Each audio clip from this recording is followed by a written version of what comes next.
Hessian का inverse जो है हम लोग हमेशा निकालना पड़ेगा इन एवरी इटरेशन। उसके बाद फिर क्या करते हैं हम लोग, उसके बाद डिसेंट डायरेक्शन हम लोग को निकालना पड़ता है। ये भी it should be calculated in every iteration. तो इसमें क्या होता है कि sometimes it may not be a descent method. तो आप लोगों को पता होगा कि डिसेंट मेथड कब नहीं होता है, जब हमारा जब न्यू पॉइंट जनरेट होता है और उस न्यू पॉइंट को हम फंक्शन में रख के देखते हैं, यदि उसका वैल्यू जो है प्रीवियस फंक्शन वैल्यू से यदि वो कम नहीं है तो इससे हमें पता चल जाएगा कि वो डिसेंट मेथड में नहीं आ रहा है।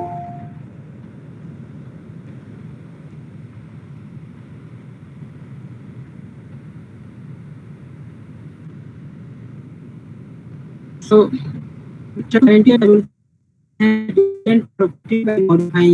तो ये कुछ स्टेप बाय स्टेप एक्सप्रेशन जो यहाँ दिखा रहे हैं, ये क्वासी न्यूटन मेथड जनरेट करने का एक तरीका यहाँ बताया जा रहा है।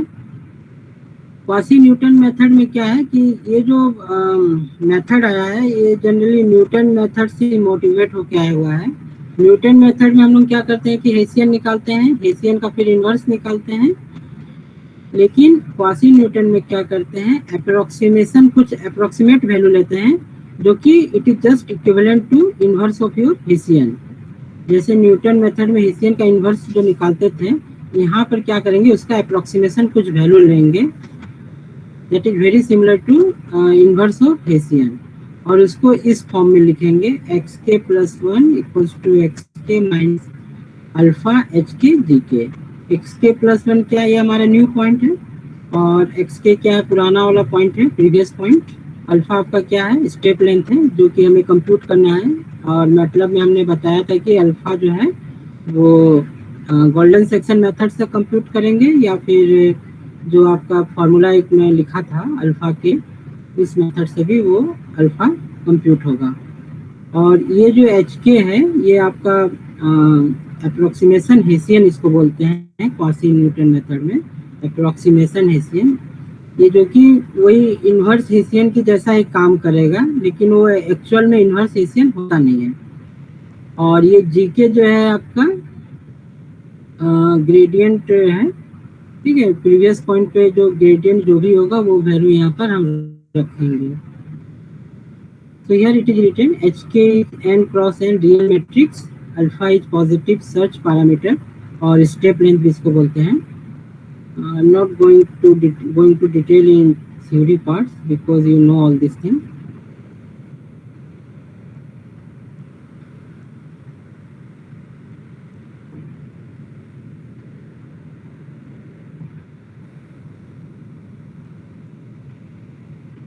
तो ये जो है आपका एक रैंक 1 एल्गोरिदम है। Have you studied rank 1 algorithm? Theory में आपने पढ़ा है रैंक 1 एल्गोरिदम? कोई एक बता दीजिए मुझे, क्या थ्योरी में आपने पढ़ा है rank 1 algorithm? Hello, please tell me. मेरी आवाज जा रही है कि नहीं? नो सर, पढ़ा नहीं। अच्छा सर आ रही है।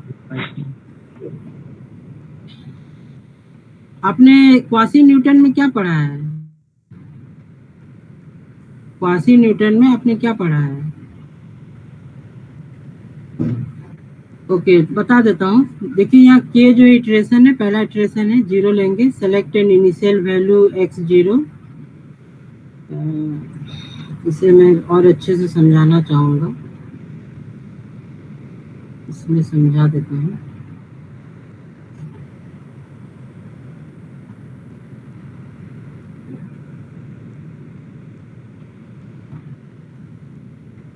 ये रैंक 1 करेक्शन फार्मूला है। इसमें पहले जो है x0 पॉइंट चूज करेंगे जो इनिशियल वैल्यू है, और एप्सिलॉन जो भी स्टॉपिंग क्राइटेरिया के लिए जो भी वैल्यू लेंगे, 10⁻⁵, 10⁻⁶, इस तरह से।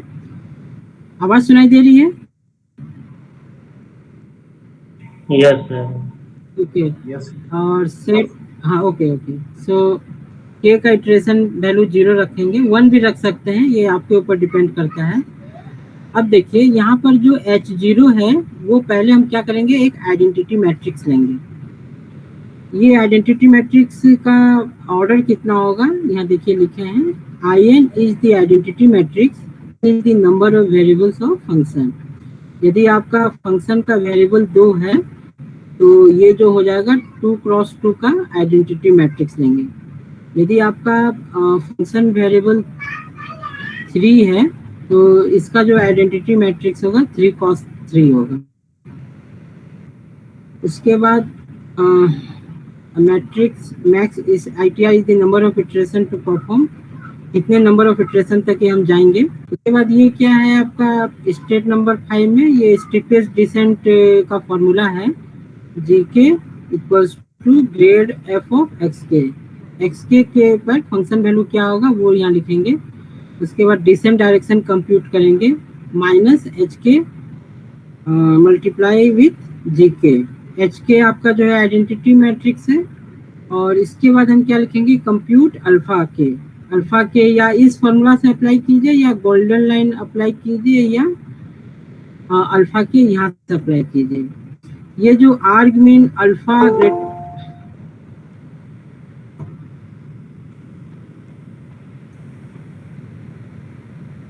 see this one argmin alpha greater than equals to 0 f of xk plus alpha dk, it represents to choose any exact line search method. Okay, this expression does not tell you to choose inexact line search method. So in exact line search method you have a Fibonacci search method, you have a golden section search method. Okay, there are lot of methods are available to compute alpha k through the exact line search method. Okay, so here in comment it is given use golden line, it is also called golden section method, and otherwise you can compute alpha k with the help of this formula, GK transpose DK upon DK transpose Q DK. Q is the Hessian. Then after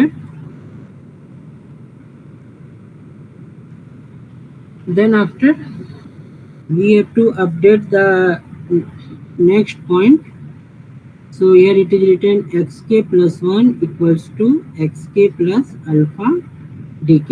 So you know the value of xk will be the initial value, alpha k is computed with statement number 7 with the help of this expression, and dk is also computed with the help of this statement number 6.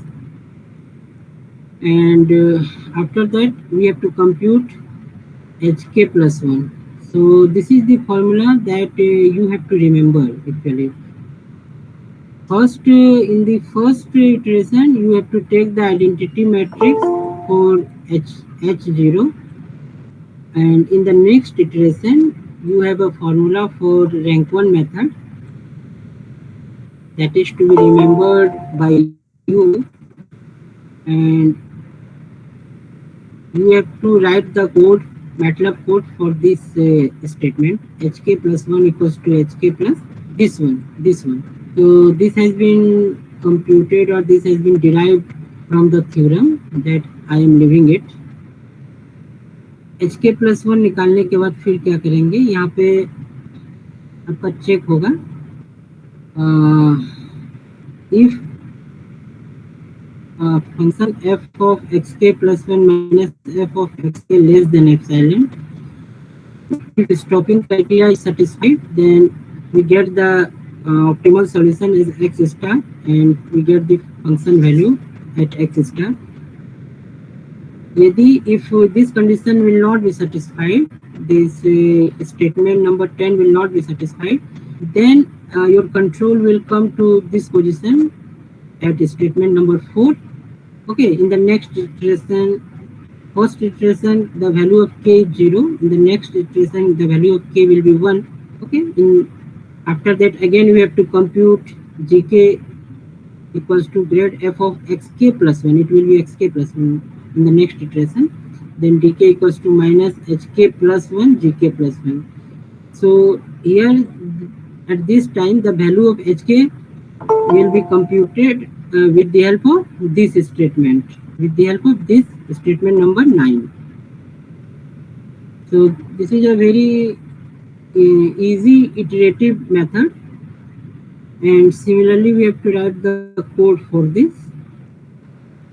Okay, one example is given here. Apply the rank 1 correction formula to minimize the function. This is a quadratic function, and already we have a starting point x0 equals to 21, h0 equals to I2. It is given to you that the function is of two variables, so your identity matrix will be 2 cross 2 in the first iteration. Okay, so first we have to find the gradient and Hessian of the function f here. So grad f of x equals to, okay, whatever the value will be, the value of x0 will be put here in place of x. So you get x1 and 2 x2.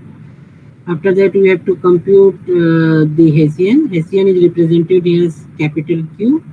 Okay, so you better know how to compute Hessian with the help of gradient of the function. So I am not going in this way. So the gradient and Hessian of f at x0.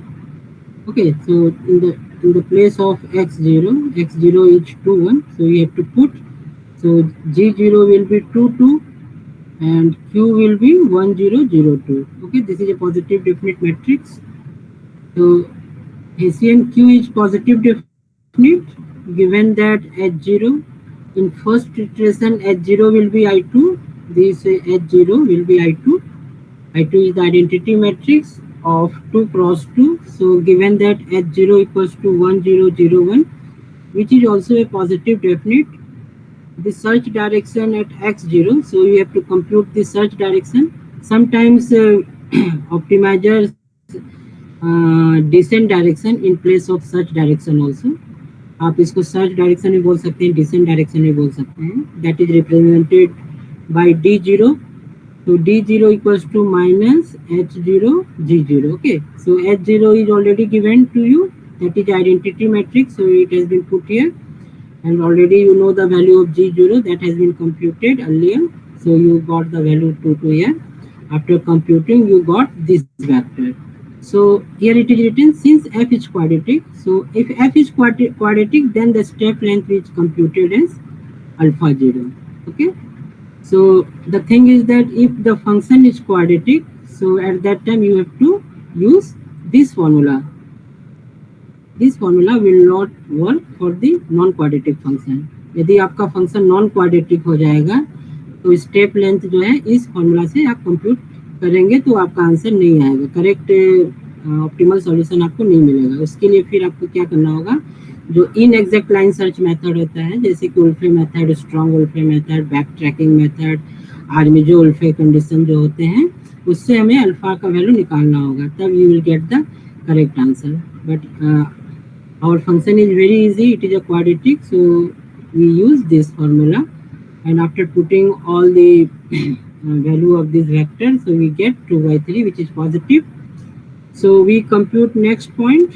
So we got the value of alpha 0, we got the value of d0, already we know the value of x0, so definitely we can get the value of x1. So after computing you will get 2/3 minus 1/3. So to compute the value of h1, we need to get the value of the following quantities. अब जो है next iteration में क्या होगा, h1 का value हमें find करना है. h1 का वैल्यू जब फाइंड करने के लिए हमारे पास ये फॉर्मूला है आपका, दिस इज द फॉर्मूला. इसमें क्या है, डेल्टा x0 निकालना होगा माइनस ये h0 का वैल्यू देना होगा, डेल्टा g0 का वैल्यू देना होगा, डेल्टा x0 का वैल्यू देना होगा. तो ये सारे वैल्यू को हमने क्या किया है, यहाँ पर first we have computed. Okay, तो this delta x0 equals to alpha 0 d0. देखिए ये कैसे है, यहाँ पर डेल्टा का यहाँ क्या मतलब डिफरेंस हो गया, इसको क्या लिखेंगे, डेल्टा x0 को हम लिख सकते हैं x1 माइनस x0. ये समझ में आ रहा आपको? डेल्टा x0 जो लिखे हैं इसको लिख सकते हैं x1 माइनस x0। तो x1 माइनस x0 ये देखिए ये फॉर्मूला है। ये जो x0 है इसको क्या किए, इधर ले आए, ठीक है, ये फॉर्मूला को इधर ले आए। तो x1 माइनस x0 हो गया। तो डेल्टा x0 इक्वल्स टू ये जो आया आपका alpha zero D zero. Alpha zero का वैल्यू यहाँ दिया हुआ है 2/3 और डी जीरो का भी वैल्यू दिया गया है। डी जीरो का जो वैल्यू है यहाँ से आया है। You know the value of D zero is -2। तो इस तरह से ये -2 यहाँ लिख दिया। After computing you get -4/3। Are you understanding how it is delta x0 is written? आपको ये समझ में आया? ये डेल्टा x0 यहाँ कैसे लिखा हुआ है? ये जो है x1 माइनस x0 है, इसका मतलब यही फॉर्मूला अप्लाई किए हैं। इसको मैं क्या किया हूँ कि x0 को इधर ले गया लेफ्ट साइड में। So it became x1 minus x0। तो x1 माइनस x0 को ये लिख सकते हैं, न्यूमेरिकल मेथड में आपने पढ़ा है डेल्टा x0। और उसी तरह से तो ये इसका x1 माइनस x0 को इधर ले गया तो ये क्या बचा, अल्फा जीरो डी जीरो बचा। तो ये अल्फा जीरो डी जीरो यहाँ लिख दिए और अल्फा जीरो का वैल्यू हम पुट कर दिए, डी जीरो का वैल्यू भी पुट कर दिए। तो इस तरह से हमारा ये आंसर आ गया। इसके बाद इसी तरह से जीवन का वैल्यू निकालेंगे। हमें जीवन चाहिए तो जीवन के लिए क्या है, ग्रेड एफ ऑफ x1। तो ग्रेडियंट पता है, उसमें x1 का वैल्यू रख देंगे तो will get this answer. Similarly delta g0 को हम कैसे रिप्रेजेंट करेंगे? We can represent delta g0 as g1 minus g0, this one g1 minus g0. So you know the value of g1. You put the value here. You put the vector here also. Just compute. You get this. Then you have to compute h0 delta g0. h0 you know that is identity matrix. So if you multiply with any identity matrix with vector, you will get the same vector here. So that has been given to you. That has been shown here. Then after similarly h delta x0 minus h0 delta 0, you can easily compute. Here also delta g0 transfer delta x0 minus h0 delta 0 also you can compute easily. After computing all the terms here, so you just write the formula here, h1 equals to h0 plus this is the terms. After writing this, you have to put all the values, the value of delta x0, h0, delta g0, whatever the values are given here in the vector and matrix form, that has been written here. And after computing, we are getting that much matrix. The search direction is computed as, और descent direction जो हमने compute कैसे करना है hessian में quasi Newton method में, t1 equals to minus h1 g1. तो h1 जो अभी निकाले हम वो वैल्यू रख देंगे, g1 का वैल्यू भी निकाले हैं वो रखेंगे और इस तरह से ये कंप्यूट करेंगे. Similarly the step length is again computed as alpha 1 equals to, इस तरह से निकालेंगे. फिर हमारा नेक्स्ट पॉइंट हम निकालेंगे. नेक्स्ट पॉइंट निकालने के लिए क्या लिखेंगे, x2 equals to x1 plus alpha d1. ये वैल्यू जो है 0 0 आ गया. अब इसको चेक करेंगे हम. Since the gradient of f at x2, gradient में रख के देखेंगे x2 का वैल्यू वेदर इट इज 0 और we got 0.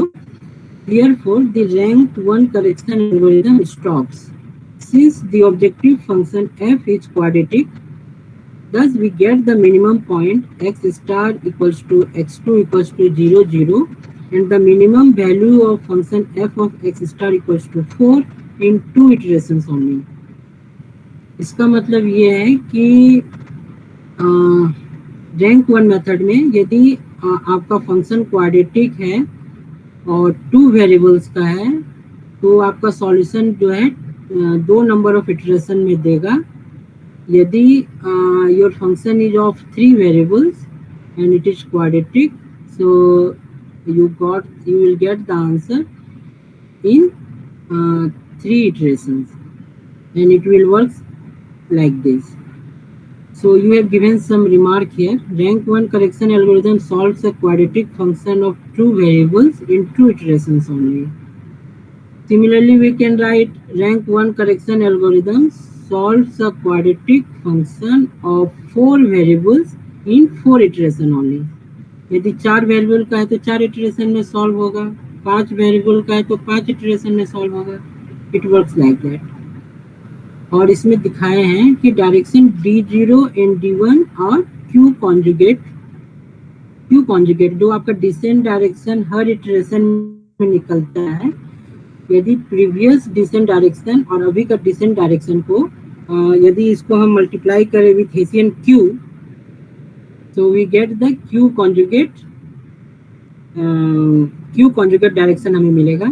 और ये कैसे पता चलेगा कि हमारा जो D0 और D1 Q conjugate डायरेक्शन है? यदि D0 ट्रांसपोज Q D1 इसको कंप्यूट करेंगे और इसका वैल्यू यदि 0 आएगा, so we will understand that D0 and D1 are Q conjugate direction. So this is the way. So let us see whether it is given or not.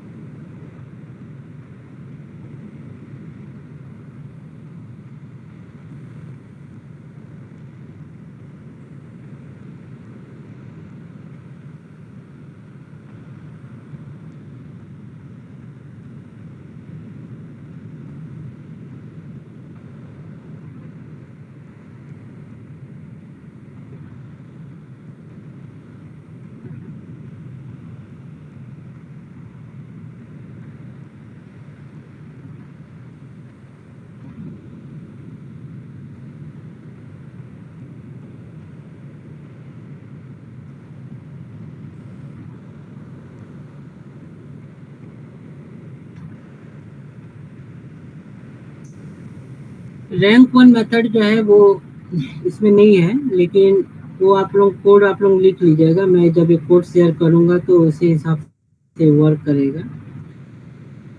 ये आपका DFP method है, David Fletcher पॉयल. ठीक है. Rank 1 method के बाद एक rank 2 method आया. Rank 2 method को हम लोग DFB मेथड बोलते हैं, डेविड फ्लेचर पॉयल मेथड. इसमें देखिए सिमिलर कोड है सारा. जैसे कि यहाँ क्लियर ऑल मतलब जो कमांड प्रॉम्प्ट ये जो कमांड विंडो है इसमें जितने सारे वेरिएबल ऑलरेडी वर्क स्पेस में स्टोर है, इससे क्लियर ऑल से सारा क्लियर हो जाएगा. CLC से स्क्रीन क्लियर हो जाएगा आपका. ओके. नंबर ऑफ वेरिएबल्स यहाँ डिफाइन किए 2, means we have 2 number of variables. और इनिशियल वैल्यू पॉइंट है x का -3 2. ओके. और a equals to i of length x. i क्या है? कोई बता सकता है i का मतलब क्या है? i is a identity matrix. Length of x. Okay. Someone wants to tell something. बताइए, कोई कहना चाहते हैं कुछ?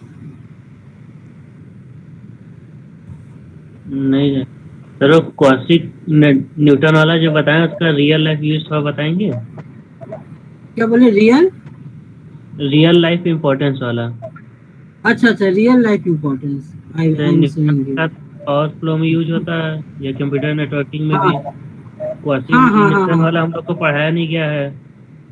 ठीक. देखिए, मैं एक केस स्टडी हम लोग किए हैं, हीट कंडक्शन प्रॉब्लम. ठीक है. ये आपका हीट कंडक्शन प्रॉब्लम में काम आता है. यहाँ पर एक रियल लाइफ एग्जांपल भी इस तरह से सॉल्व किए हैं. Consider a rectangular flat with dimension 5x4 units with an internal generation of heat. Let the thermal conductivity K be constant while the generation of heat per unit area act is non-linear function. Poisson equation relates the temperature with this region is given by this equation. Okay. In this case the value of K equals to 2. तो इस तरह से एक value create होगा. इसके बाद इसमें model तैयार किया जा रहा है. इस तरह से फॉर्मुलेशन जनरेट हो रहा है. इसके बाद इसको यूज करके ये कुछ फॉर्मूला यहाँ निकालें, इक्वेशन क्रिएट हुआ. इसके बाद क्या कि ये फंक्शन जो है इस फॉर्म में ये बन गया Z1 plus Z2 plus Z3 Z4 और Z1 Z2 Z3 Z4 का ये वैल्यू आया Z5 square Z6 square Z7 square, ठीक है। और Z5 का वैल्यू यहाँ से लिया गया इस तरह से। और इस तरह से करने के बाद ये देखिए आपका मॉडल यहाँ तैयार हुआ। ये आपको पढ़ना पड़ेगा, पढ़ेंगे तो आपको समझ में आ जाएगा। ये आपका मॉडल तैयार हुआ, ये क्वाड्रेटिक फंक्शन में है, ठीक है। और इस तरह से करने के बाद, हाँ, इस तरह से करने के बाद ये सारा वेरिएबल जो है H1 का वैल्यू -190 जो भी वैल्यू दिया गया है इस केस स्टडी में, H2 का वैल्यू 40, H3 का वैल्यू 10, H4 का वैल्यू -150, T2 का X2, T3 का X3, ये सब वैल्यू रख दें यहाँ पर। अब देखिए ये जो है हमारे मैथमेटिकल फॉर्म में आ गया पूरा, जो कि कोई भी मैथमेटिशियन इसको आसानी से समझ सकते हैं, है कि नहीं। तो for us it will be very easy to solve। अब हमारा जो प्रॉब्लम था ये था, इस तरह से प्रॉब्लम था। इसको धीरे धीरे डिराइव करते करते हम लोग को पहले इस फॉर्म में लाना होगा। जब इस फॉर्म में लाएंगे तब तो हमारा मेथड जो है यूज कर सकते हैं इसको सॉल्व करने के लिए। सो we say that 9.62 is a heat conduction problem. The R function is used to write the HCP heat conduction problem function in the R script। इस तरह से R script में इसको लिख दिए। उसी तरह से आप इसको मैटलैब में लिख देंगे। मैटलैब में जो सिंटेक्स है, लिखने के बाद फिर क्या करेंगे, ये देखिए रैंक 1 करेक्शन फार्मूला में ये 3 पैरामीटर्स को हम पास किए। x का जो इनिशियल वैल्यू कुछ भी ले लिए, ये क्योंकि आपका जो ये फंक्शन है 3 वेरिएबल्स का है,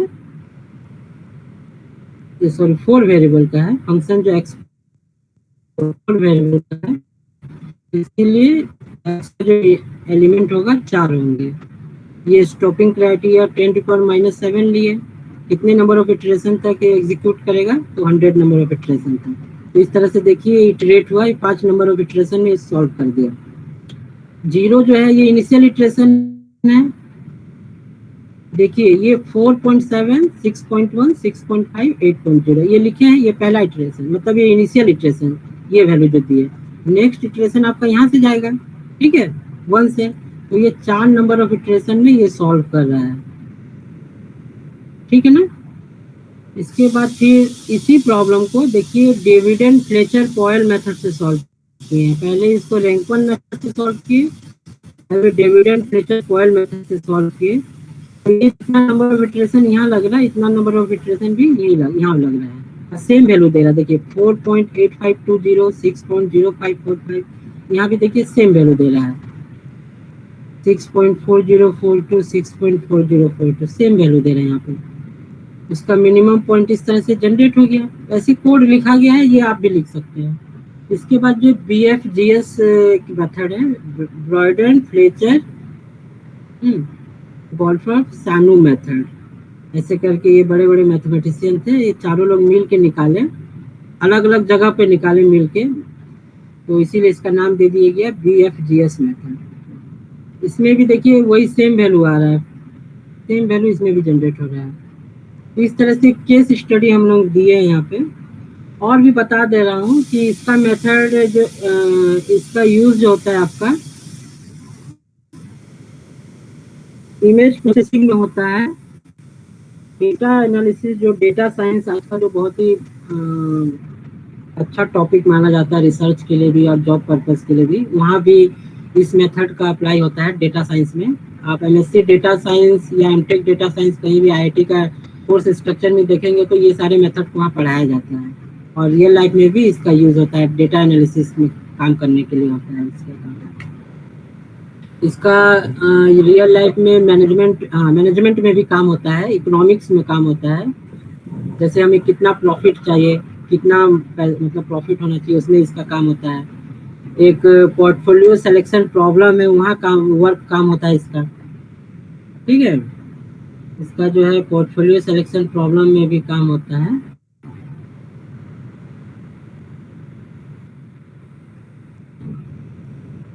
पोर्टफोलियो सिलेक्शन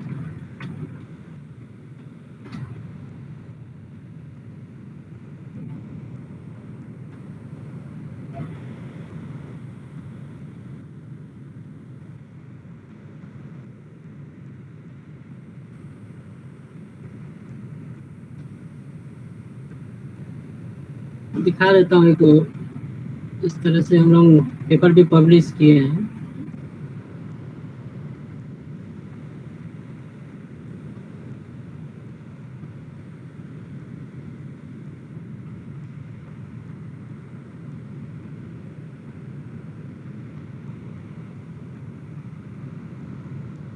इस तरह से ये एक, in this paper we consider the Markowitz mean variance model to minimize the risk on two assets.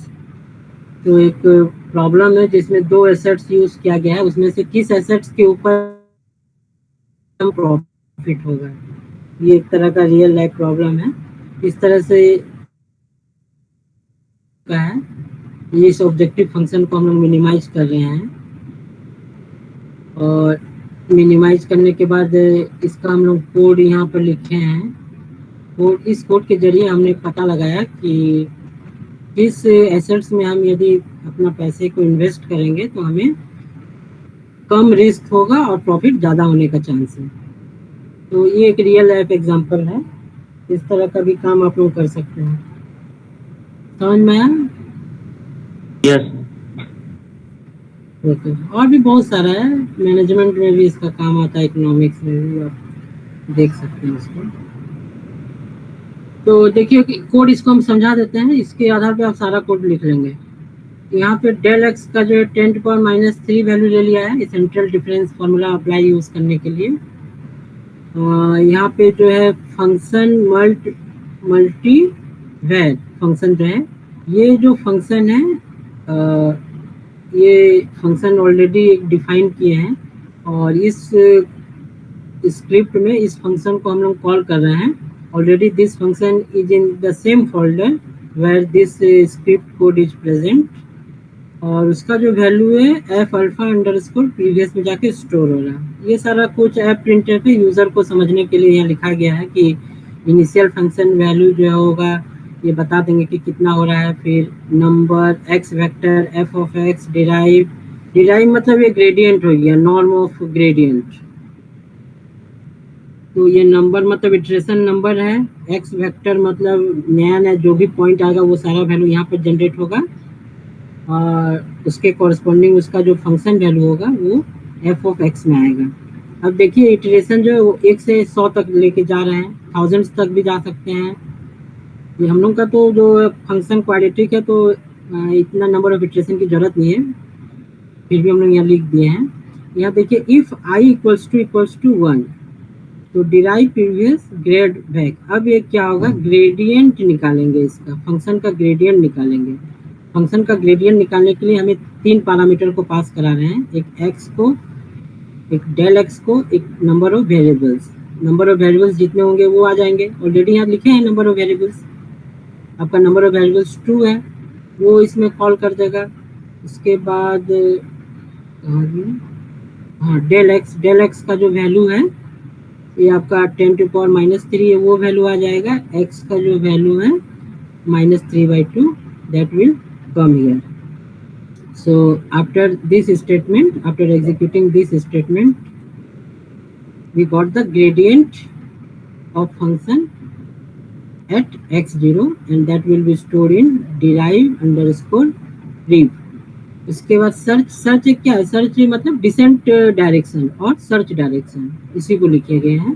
तो search equals to -derive underscore prev।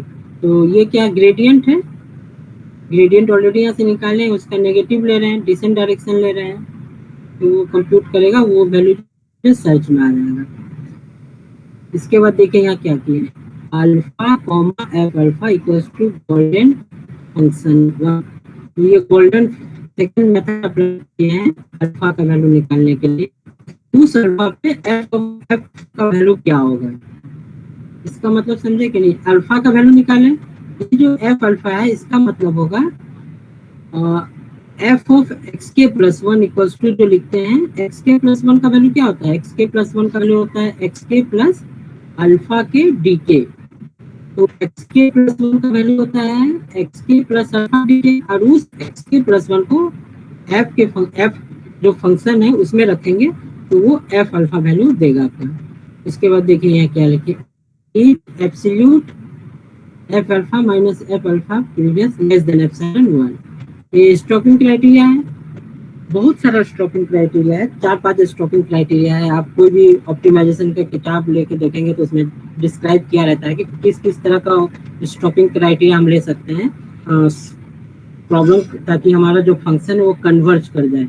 जैसे कि ये एफ ऑफ एक्स के minus one, sorry F of X के plus one minus F of X के, इसका absolute value निकालेंगे और लेस देन एप्सिलॉन करेंगे तो ये आपका स्टॉपिंग क्राइटेरिया में आ जाएगा। नहीं तो आप और एक यूज करते हैं, मॉड ऑफ एक्स के प्लस वन माइनस एक्स के अपॉन एक्स के, ये भी एक तरह का स्टॉपिंग क्राइटेरिया, इसके जगह वो लिख सकते हैं।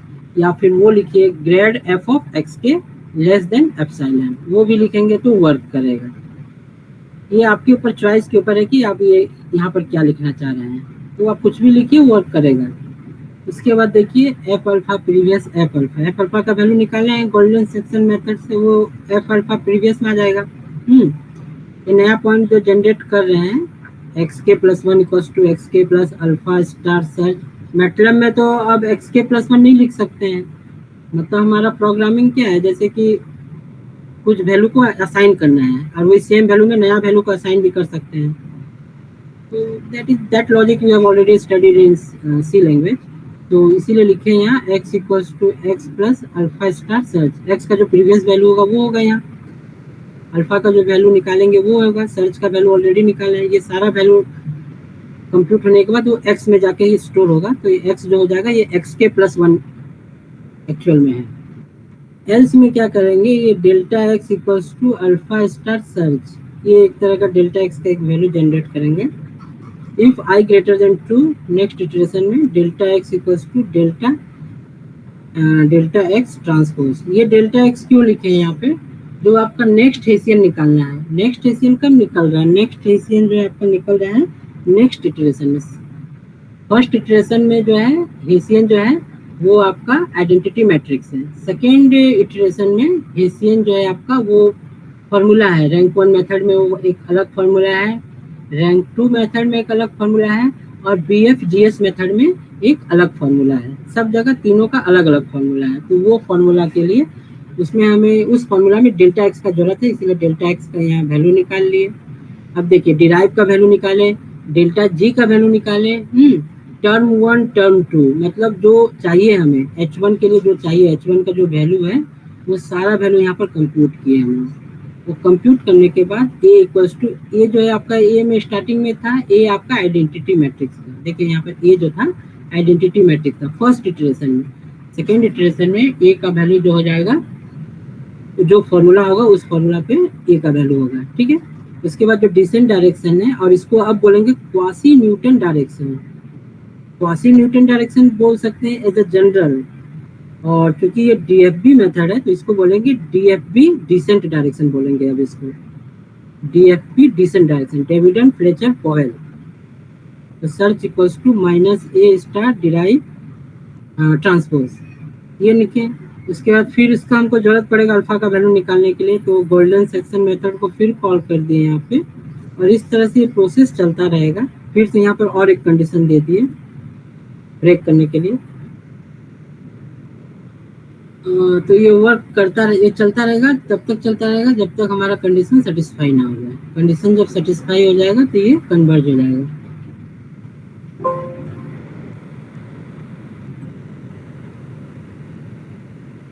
रन करके मैं दिखा देता हूँ। कोड समझ में आया आपको, आसान है? Yes sir.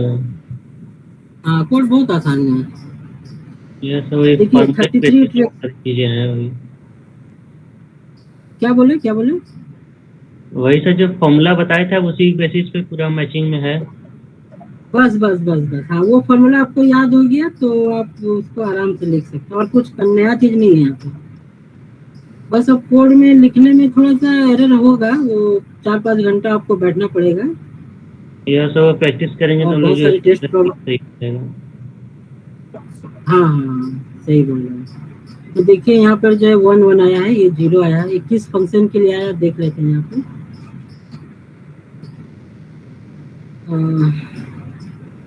Function multi variable है। देखिए ये कौन सा फंक्शन है, ये रोजनबर्ग फंक्शन है। ठीक है, रोजनबर्ग फंक्शन का मैंने प्रीवियस क्लास में आपको बताया था कि ग्लोबल सॉल्यूशन इसका 1 होगा और फंक्शन वैल्यू जो है 0 हो जाएगा, क्योंकि देखिए यहाँ x2 माइनस x1 है। यदि ग्लोबल सॉल्यूशन 1 है, ऑप्टिमल ग्लोबल ऑप्टिमल पॉइंट जो है इसका 1 है, तो x2 माइनस x1 मतलब 1 माइनस 1 0 हो गया। यहाँ पे 1 माइनस x1, x1 का वैल्यू 1 है, तो 1 माइनस 1 0 हो गया। ये पूरा वैल्यू जो है 0 हो जाएगा। और ये देखिए यहाँ पर पूरा वैल्यू 0 हो गया। ये एफ ऑफ एक्स है, ये देखिए एफ ऑफ एक्स है, यहाँ पर ये 0 आ रहा है ना, ये 0 आ रहा है और 33 इटरेशन में ये दे रहा है ये रिजल्ट। ठीक है, अब देखिए मैं इसको यहाँ पे चेंज कर देता हूँ, 3 2 कर देता हूँ, 3 4 कर देता हूँ, कुछ भी कीजिए। इनिशियल पॉइंट थोड़ा सा दूर ले जाइए।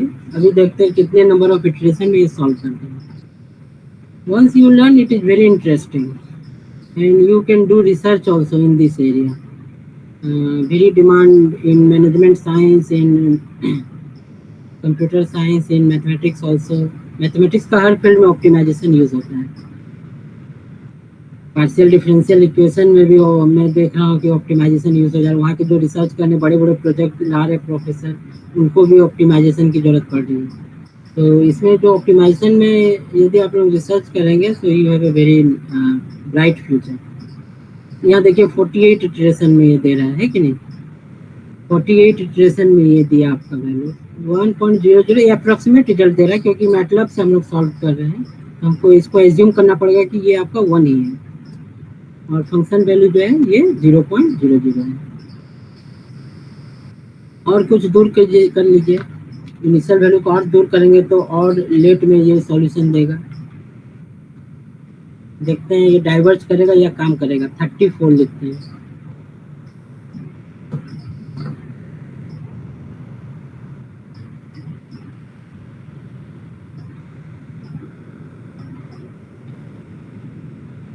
थर्टी फोर में देखिए 100 इटरेशन में नहीं आया, ये डाइवर्ज कर जा रहा है, रिजल्ट नहीं दे रहा है। इसको थोड़ा सा कम कर देते हैं। जरूरी नहीं कि रिजल्ट दे आपको, फिर इसका और एडवांस एल्गोरिदम आपको यूज करना पड़ेगा। देखिए यहाँ पर जो 6-4 है, 6-4 में ये रिजल्ट दे दिया आपको, 1-1 आया। देखिए 58 इटरेशन में, ठीक है। जितना इनिशियल पॉइंट आप दूर ले जाएंगे, ये ज़्यादा नंबर ऑफ इटरेशन में ये रिजल्ट देगा 1100। और दूर ले जाइए, जैसे 6-4 है, यहाँ पर हम 6-9 लिखते हैं, 6-9 लिखते हैं और दूर कर देते हैं। देखिए अच्छा ये 42 इटरेशन में अभी आ गया, ठीक है। 42 इटरेशन में 1-1 इस तरह से आया। ये 58 में आया था, ये 42 में आया। इसको भी 9 करके देखते हैं, इसको भी 9 कर देते हैं। अब देखते हैं कितने इटरेशन में आ रहा है। अब ये नहीं लिया, 100 इटरेशन में ये नहीं लिया। इसको मैं करता हूँ 1000 कर देता हूँ, देखते हैं 1000 में ये वर्क करेगा कि नहीं। मैक्सिमम इटरेशन 1000 कर दिया और इनिशियल पॉइंट 99 लिया। अब we will check whether it will converge और नॉट।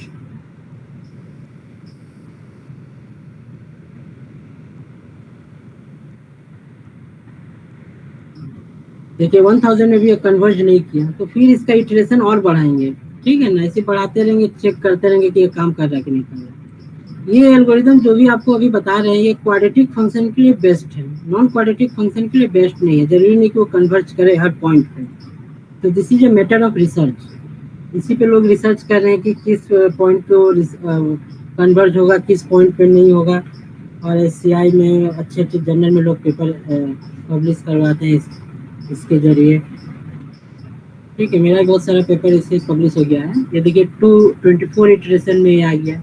इसका मतलब है इनिशियल पॉइंट जो है 1-1 के सामने लेंगे तो ये अच्छा कन्वर्ज कर रहा है। थोड़ा दूर ले जा रहे हैं तो ये एल्गोरिदम जो है अच्छे से वर्क नहीं कर रहा है। तो इसका एडवांस लेवल का एल्गोरिदम जो है वो उसको यूज करना होगा। सो आफ्टर दैट, तो ये DFT मेथड का थोड़ा सा इंट्रोडक्शन में दे देता हूँ कि डेविड फ्लेचर एंड कोयल method It was discovered in 1970. Is one of the most powerful iterative method, which is known for minimizing the unconstrained minimization problem of n variables.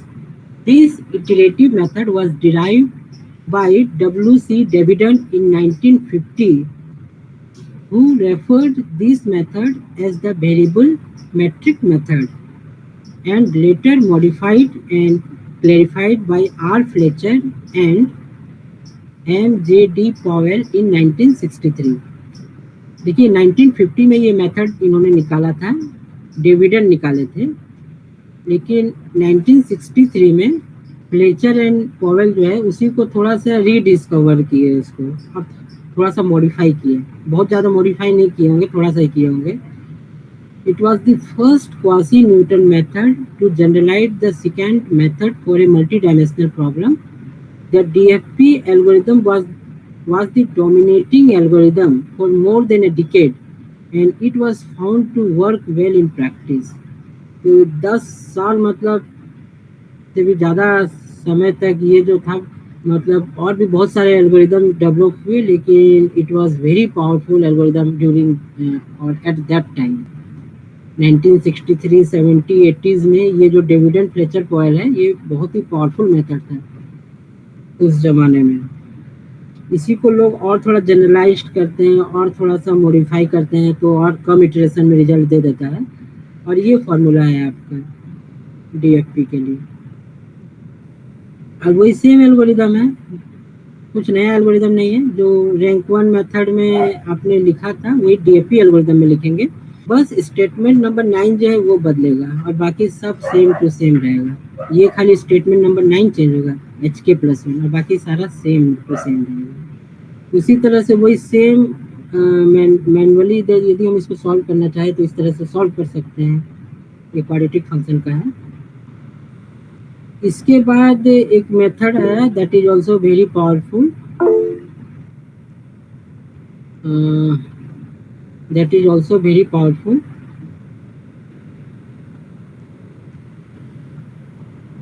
वो method था आपका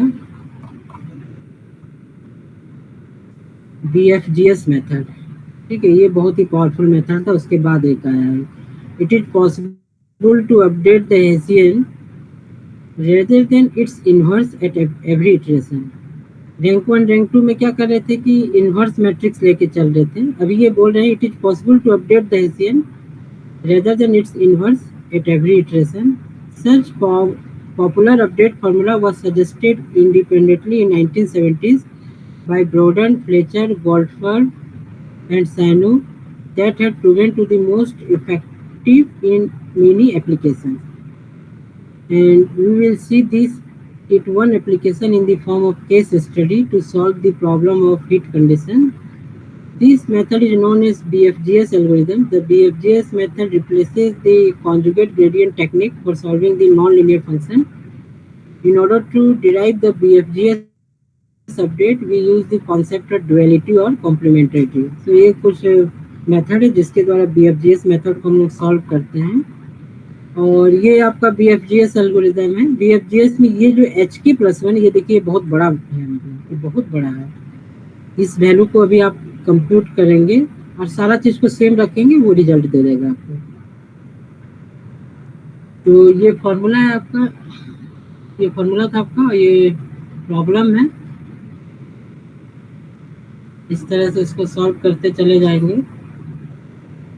बहुत टाइम टेकन लगता है, आधा घंटा 1 घंटा लग जाता है इसको सॉल्व करने में हाथ से. देखिए काफ़ी बड़ा है. देखिए ये H1 का वैल्यू जो है, देखिए कितना बड़ा है, इतना बड़ा वैल्यू है. उसको वैल्यू को पुट किए, फिर H1 निकाले. ये पहला इटरेशन है. सेकेंड इटरेशन में फिर वही काम करेंगे, लेकिन हम लोग का जो फंक्शन है क्वाड्रेटिक था, वो आसानी से रिजल्ट दे दिया. यदि हम लोग का फंक्शन थोड़ा सा कॉम्प्लिकेटेड रहता तो ये बहुत आगे इसको सॉल्व करना पड़ता है. So it takes lot of time. लेकिन मैटलैब में क्या है, ये आसानी से सॉल्व हो जाता है कुछ समय में. तो BFG, हाँ बोलिए. हेलो.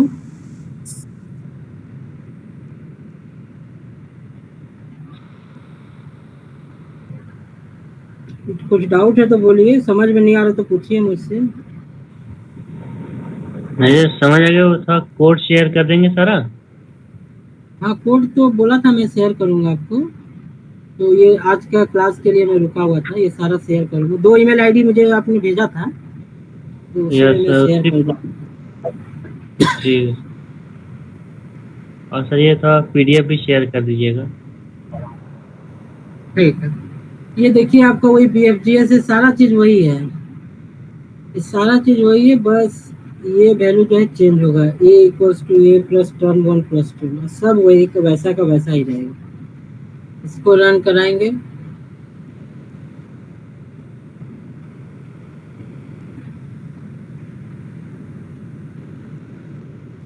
ये जो है 26 नंबर ऑफ इटरेशन में ये सॉल्व करिए। ये सबसे बेस्ट मेथड माना जाता है। रैंक 1 क्वासी न्यूटन में देखिए, रैंक 1 मेथड है, रैंक 2 मेथड है और BFGS मेथड है। तो रैंक 1 रैंक 2 का उसका कुछ चीज़ यूज़ करके ये BFGS मेथड को बनाया गया है। तो ये सबसे बेस्ट मेथड माना जाता है आज के डेट में भी, और अभी तक का सबसे बेस्ट मेथड यही है। जितने भी आप मेथड मैंने आपको बताया, जैसे कि स्टीपेस्ट डिसेंट मेथड हुआ,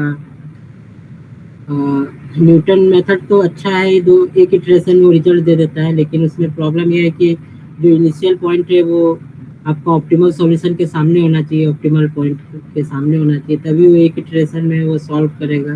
फंक्शन आपका क्वाड्रेटिक होना चाहिए। अदर केसेस में उसका बहुत सारा डिमेरिट्स है। उसमें जैसे कि हेसियन निकालना पड़ता है, उसका इन्वर्स निकालना पड़ेगा। फिर कॉन्जुगेट ग्रेडियंट में है कि वो स्टीपेस्ट डिसेंट मेथड से अच्छा है, लेकिन न्यूटन मेथड उतना बेस्ट नहीं है। न्यूटन मेथड इसे एक इटरेशन में सॉल्व करता है, तो कॉन्जुगेट ग्रेडियंट वैसा सॉल्व नहीं कर पाते हैं। फिर उसमें कॉन्जुगेट डायरेक्शन एल्गोरिदम है, तो कॉन्जुगेट डायरेक्शन एल्गोरिदम में हमको पहले से डायरेक्शन पता होना चाहिए। डायरेक्शन का वैल्यू रहेगा तभी हम प्रॉब्लम को सॉल्व कर सकते हैं, तो वो एक डीमेरिट्स है। और कॉन्जुगेट ग्रेडियंट में जैसे कि फ्लेचर मेथड होता है, डाइवान मेथड होता है, पॉलक लेवी पॉलक मेथड होता है, और भी बहुत सारे मेथड होते हैं। वो सारे में क्या है कि बहुत कुछ फंक्शन के लिए अच्छा रिजल्ट देते हैं, कुछ फंक्शन के लिए अच्छा रिजल्ट नहीं देते हैं, ज़्यादा नंबर ऑफ इटरेशन लेते हैं, ज़्यादा समय लेते हैं। लेकिन क्वासी न्यूटन मेथड में ये है कि आप BFGS मेथड यूज़ करेंगे तो ये जो है सबसे अच्छा रिजल्ट देगा ये आपका।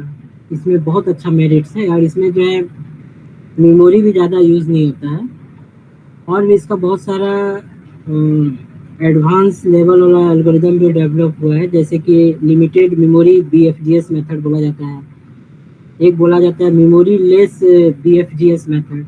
इसमें क्या होता है कि हेसियन कंप्यूट होता है, उसके बाद वो तुरंत मेमोरी उसको क्या करता है, मेमोरी से रिलीज हो जाता है वो मेथड अप्लाई करने से, तो उसमें मेमोरी का ज़्यादा यूज़ नहीं है। तो इस तरह से और भी बहुत सारे मेथड हैं, तो ये वो सारे रिसर्च में मतलब काम आते हैं। बेसिकली जो क्लासिकल मेथड है यही कुछ मेथड है, स्टीपेस्ट डिसेंट मेथड है, कॉन्जुगेट ग्रेडियंट मेथड है, और एक आपका क्वासी न्यूटन मेथड है, और इसके अंदर भी और सारे मेथड जो है वो जो मैं आपको अभी बताया।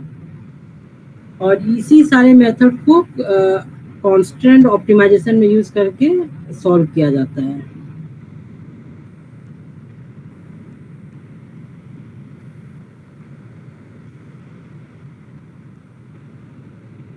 एक कांस्टेंट ऑप्टिमाइजेशन का मैं बता देता हूँ, क्योंकि आपने पूछा था कि कांस्टेंट ऑप्टिमाइजेशन प्रॉब्लम को हम कैसे सॉल्व करते हैं।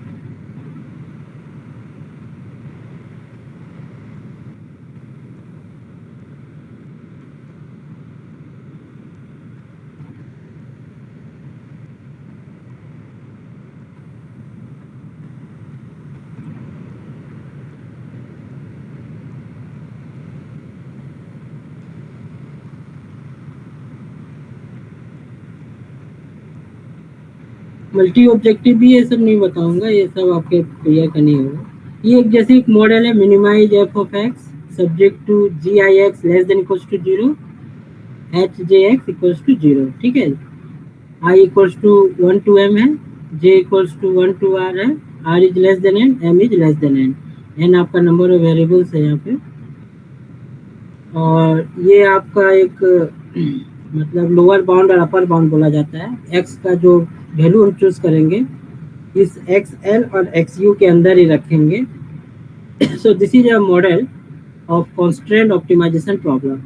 ये आपका कॉन्स्ट्रेंट ऑप्टिमाइजेशन प्रॉब्लम है, ठीक है। इसको मिनिमाइज जैसे करना है हमें, where x is a vector of n design variables given by this, ये x1 x2 dash dash dash xn,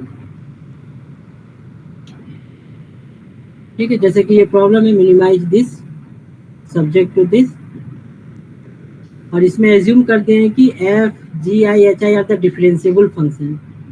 since we are learning the gradient descent method, so definitely the function used in this constant optimization problem should be differentiable। Non differentiable रहेगा तो फिर अलग method से solve किया जाता है, जो कि डेरिवेटिव फ्री ऑप्टिमाइजेशन मेथड बोलते हैं इसको। ये तो ऐसे दिखाए हैं। एक लैग्रेंजे मेथड होता है, तो देखिए मैं बता दे रहा हूँ इसमें कैसे काम किया जाता है। जो आपका फंक्शन एफ एक्स जो ऑब्जेक्टिव फंक्शन था उसको इस तरह से लिखेंगे और एक बहुत बड़ा वैल्यू लेंगे लैम्डा जे। लैम्डा जे एक बड़ा वैल्यू लेंगे, इसको बोलते हैं लैग्रेंजे वैल्यू भी बोलते हैं। उसको एच जे एक्स के साथ मल्टीप्लाई करेंगे। मतलब एक लैम्डा वैल्यू जो होगा, लैम्डा वन जो होगा एच वन के साथ मल्टीप्लाई होगा, लैम्डा टू जो होगा वो एच टू के साथ मल्टीप्लाई होगा, लैम्डा थ्री जो होगा एच थ्री के साथ मल्टीप्लाई होगा। समेशन में है, मतलब बहुत सारे एच जे होंगे, बहुत सारे एच एक्स होंगे, और जी एक्स भी है हमारे पास। तो जी एक्स के लिए भी और एक वैल्यू लेंगे, बड़ा सा वैल्यू न्यू आई। जैसे तीन जी एक्स है, G one G two G three है, उसी तरह से U one U two U three होगा, वो वैल्यू पुट करेंगे इसमें। ये आपका मैनुअली इसको यहाँ सॉल्व किया गया है। जैसे कि ऑप्टिमलिटी कंडीशन निकालने के लिए इस तरह से ग्रेड एल जो फंक्शन एल है with respect to x lambda u जो लिखा गया है। सो ग्रेड मतलब एल को डिफ्रेंशिएट करेंगे with respect to x, capital l को डिफ्रेंशिएट करेंगे with respect to lambda, capital l को डिफ्रेंशिएट करेंगे विथ रिस्पेक्ट टू म्यू। उसके बाद इस तरह से ये वैल्यू कुछ आएगा, वो वैल्यू पुट करेंगे। ये मैनुअली यहाँ पे इस तरह से सॉल्व किया गया है। केकेटी कंडीशन आप लोग पढ़े होंगे। ये केकेटी कंडीशन यूज किया जाता है कांस्टेंट ऑप्टिमाइजेशन प्रॉब्लम को सॉल्व करने के लिए। लेकिन ये जो केकेटी कंडीशन है ये मैनुअली यूज करते हैं, लेकिन मैटलैब कोड में हम केकेटी कंडीशन यूज नहीं करेंगे। मैटलैब कोड में अलग तरीका है सॉल्व करने का। यहाँ देखिए एक प्रॉब्लम दिया है, minimize f of x x one minus one square plus x two minus five whole square subject to g one x इतना दिया है, जी टू एक्स इतना दिया है, एच नहीं दिया है यहाँ पे। तो कोई बात नहीं, एच नहीं दिया तो उसको यूज नहीं करेंगे यहाँ पे। तो check whether KKT condition are satisfied at the point A. इस पॉइंट पे केकेटी कंडीशन सेटिस्फाई हो रहा है कि नहीं। ये ग्रेड निकाल देंगे, grad g one grad g two ये सब निकालेंगे। उसके बाद ये फार्मूला अप्लाई करेंगे, minus grad f of x equals to this one. यहाँ चेक करेंगे इक्वल है कि नहीं।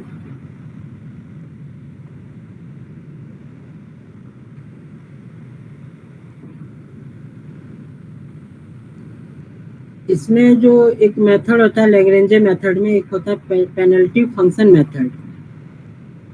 तो जो भी आपका फंक्शन है उस फंक्शन को कांस्टेंट ऑप्टिमाइजेशन प्रॉब्लम है उसको कैपिटल एफ ऑफ एक्स में रिप्रेजेंट करेंगे। मतलब जो कांस्टेंट ऑप्टिमाइजेशन प्रॉब्लम है उसको अनकांस्टेंट ऑप्टिमाइजेशन हम बनाएंगे।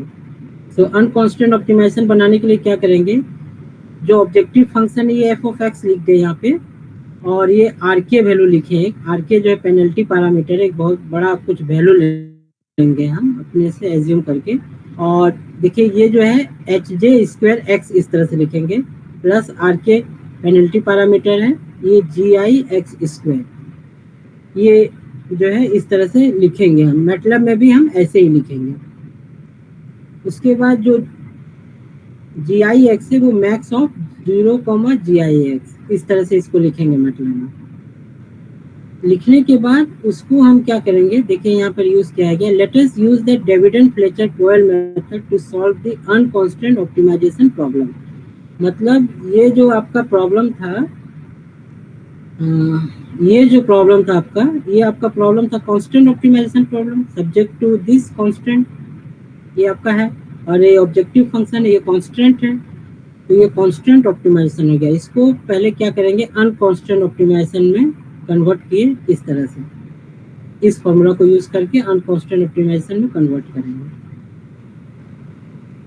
जब कन्वर्ट करेंगे तब उसमें आप कोई भी मेथड अप्लाई कीजिए, डीएफबी लगा दीजिए, बीएफजीएस लगा दीजिए, रैंक 1 मेथड लगा दीजिए, what ever the method you like you can use.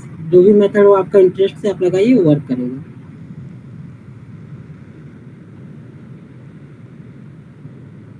I will show in MATLAB.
देखिए ये जो है डीएफबी मेथड है, डीएफबी मेथड जो बताए थे वो डीएफबी मेथड, इसको लिख देंगे इस तरह से।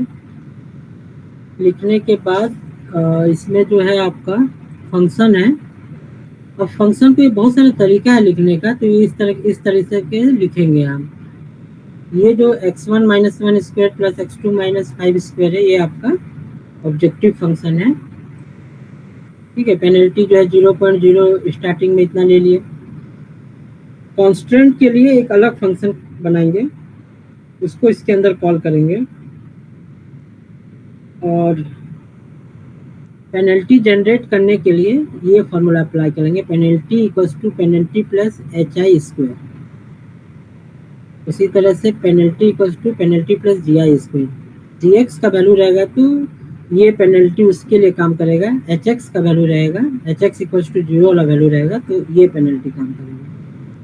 उसके बाद देखिए यहाँ लिखिए y equals to y plus penalty star scale underscore factor. ये स्केल अंडरस्कोर फैक्टर जो भी वैल्यू होगा वो आएगा यहाँ पर। उसके बाद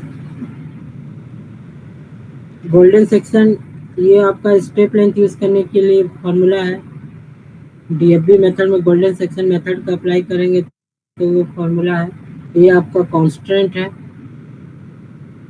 तो यहाँ देखिए h1 का वैल्यू नहीं था हमारे पास, h1 का वैल्यू 0 है तो इसीलिए 0 लिख दिए। g1 का वैल्यू हमारे पास था minus x1 square plus x2 minus 4, और g2 का वैल्यू है minus x1 minus into x1 minus 2 square plus x2 minus 3, ये वैल्यू है। तो ये कांस्टेंट में ऐसे लिखा। अब इसको रन करेंगे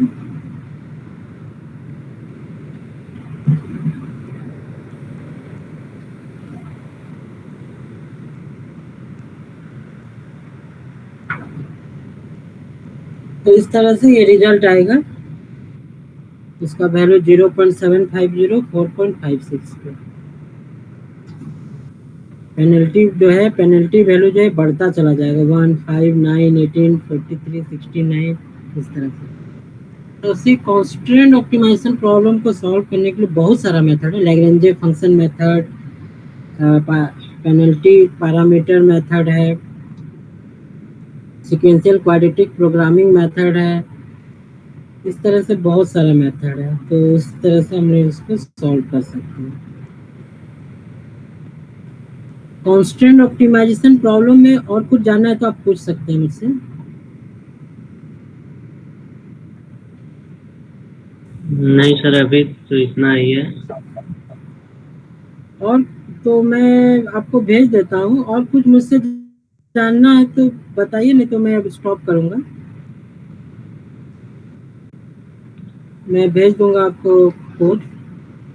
ओके सर।